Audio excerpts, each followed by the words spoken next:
சூரியனின் ஒளியால் ஏற்படும் ஒரு வான்பொருளின் நிழல் மற்றொரு வான்பொருளில் விழுவதைதான் கிரகணம் என்கிறோம்.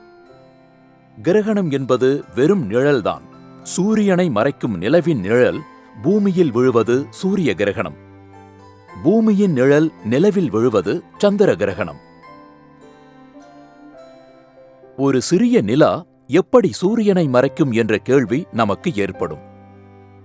சூரியனின் விட்டம் 13,91,980 கிலோமீட்டர்.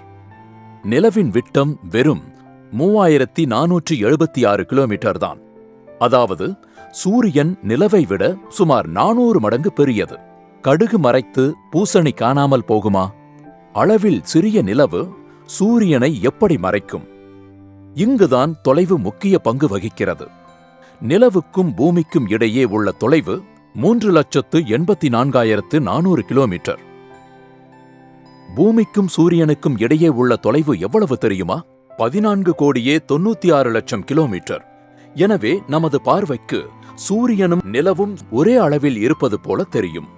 வானில் வெகு தொலைவில் பறக்கும் பெரிய விமானத்தின் உருவம் தாழ்வாக பறக்கும் கழுகின் அளவாக தென்படுவது போல பூமியிலிருந்து பார்க்கும்போது சூரியன் மற்றும் நிலவின் உருவம் சற்றேறக்குறைய சமமாக இருக்கும். டிசம்பர் 26 அன்று வளைய வடிவ கிரகணம் ஏன் ஏற்படுகிறது என்ற கேள்வி நமக்கு எழும். நிலவு பூமியை நீள்வட்ட பாதையில், அதாவது கோழிமுட்டை வடிவில் சுற்றி வருகிறது.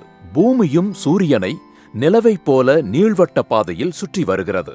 அவ்வாறு சுற்றி வரும்போது அருகே உள்ள புள்ளியில் வரும்போது அதன் காட்சிக் கோணம் பெரிதாகவும், தொலைவில் உள்ள நிலைக்குச் செல்லும்போது காட்சிக் கோணம் சிறியதாகவும் இருக்கும். உருவில் சற்றே பெரியதாக உள்ள சூரிய பிம்பத்தை நிலவால் எளிதில் முழுமையாக மறைக்க முடியாது.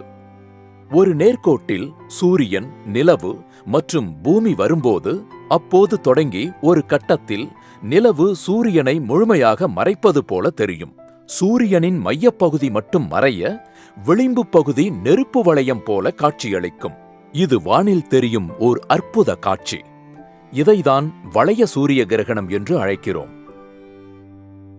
மொத்தத்தில் கிரகணம் என்பது ஒரு நிழல் விளையாட்டுதான். சூரியன், நிலா மற்றும் பூமியின் இந்த கண்ணாமூச்சி விளையாட்டை நாம் பாதுகாப்பாய் கண்டு ரசிப்போம்.